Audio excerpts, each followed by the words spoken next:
और देखिए फ्लोरिडा में मीटिंग से पहले एक्शन में नाटो नजर आ रहा है। कीव पर हमले के बीच उड़े नाटो के लड़ाकू विमान, एक्टिव मोड में पोलैंड के एयर डिफेंस सिस्टम।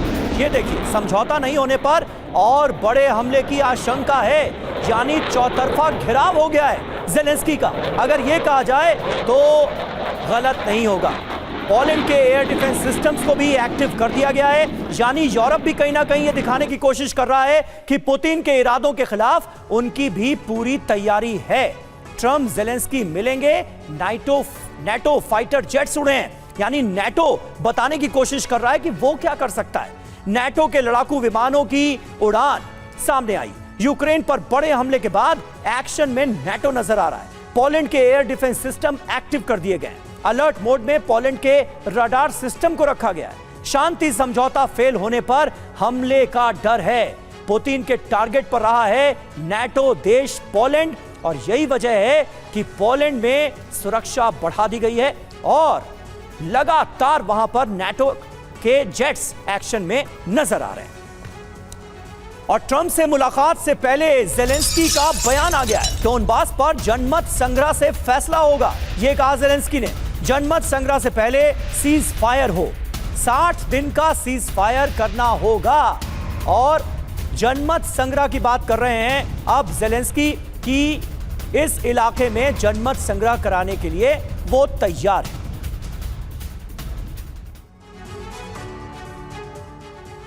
तो देखिए डोनबास का हमने जिक्र किया, यहां पर जमीन के मुद्दे पर विवाद है। अभी थोड़ी देर पहले सिवाज साहब ने बहुत तफसील से बताया कि यहां की पूरी डेमोग्राफी कैसी है और किस तरह से रशियन स्पीकिंग जो लोग हैं वो यहां पर भारी संख्या में मौजूद हैं, तकरीबन 90%। पुतिन की शर्त क्या है? यूक्रेन डोनबास का इलाका रूस को पूरी तरह से सौंप दे, यानी यहां पर फुल कंट्रोल हो जाए रशिया का।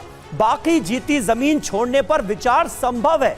अगर ऐसा ज़ेलेंस्की करते हैं तो फिर पुतिन सोचेंगे उनकी बाकी शर्तों पर सोचने के लिए। जनमत संग्रह से डोनबास का फैसला किया जाए, यह ज़ेलेंस्की ने जवाब दिया। रूस को 60 दिन का सीज फायर करना होगा, 2 महीने के सीज फायर की वो बात कर रहे हैं। पुतिन 60 दिन तक सीज फायर के लिए तैयार नहीं हैं, ऐसा नहीं होने वाला है, ये वो साफ कर चुके हैं।